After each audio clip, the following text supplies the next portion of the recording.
children. দেশে একই দিনে মুক্তি পাচ্ছে ভয়ঙ্কর দুই ভৌতিক সিনেমা। সারা বিশ্বে একসাথে প্রেক্ষাগৃহে মুক্তি পেতে চলেছে দুটি হরর বা ভৌতিক ঘরানার সিনেমা। একটি হলিউডের ওপেন্স, অন্যটি জনপ্রিয় তুর্কি হরর সিনেমার নতুন সিরিজ সিকিন 8। ভয়ঙ্কর দুই ভৌতিক সিনেমা একই দিনে বাংলাদেশের প্রেক্ষাগৃহেও মুক্তি পাচ্ছে। দর্শক জনপ্রিয়তা থাকায় সাম্প্রতিক সময়ে সারা বিশ্বে বেড়েছে হরর ছবি নির্মাণের হার। এবার হলিউডের ব্যবসা সফল ছবির তালিকায় চোখে পড়ার মতো ছিল একাধিক হরর সিনেমা।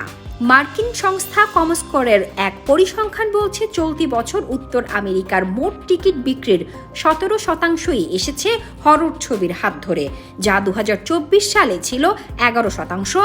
এক দশক আগেও যা ছিল মাত্র 4%। প্রযোজক, স্টুডিও প্রধান ও হল মালিকদের মতে হরর সবসময়ই ছিল উদ্বেগ থেকে মুক্তির উপায়। আজকের দুনিয়ায় এই মহামারীর পরবর্তী ধাক্কা, কৃত্রিম বুদ্ধিমত্তার আশঙ্কা, শরীরের ওপর নিয়ন্ত্রণ হারানোর ভয় বা বর্ণবাদ সবই হরর চলচ্চিত্রে জায়গা করে নিচ্ছে। তেমনই দুটি সিনেমা এবার মুক্তি পেতে চলেছে প্রেক্ষাগৃহে।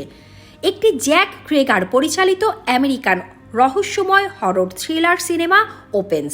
এতে অভিনয় করেছেন Josh Brolin, Julia Garner, Cary Christopher, Austin Abrams, Amy Madigan সহ আরও অনেকে।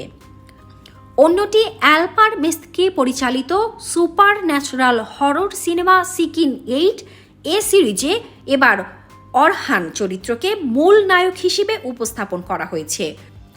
হরর ছবির জয়রথে যুক্ত হতে যাওয়া নতুন দুই সিনেমা ওপেন্স এবং সিকিন 8 আগামী 8 আগস্ট প্রেক্ষাগৃহে মুক্তি পাচ্ছে।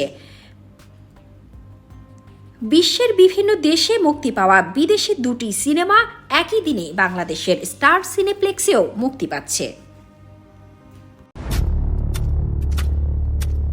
বন্ধুরা, আপনাদের জন্য সেলিব্রিটিদের lifestyle, gossip, Hollywood, Bollywood, Dhallywood আর টিভি ইন্ডাস্ট্রির সব ধামাকাদার খবর দিয়ে থাকে। তো বন্ধুরা, আমাদের চ্যানেলটি সাবস্ক্রাইব করতে একদম ভুলবেন না।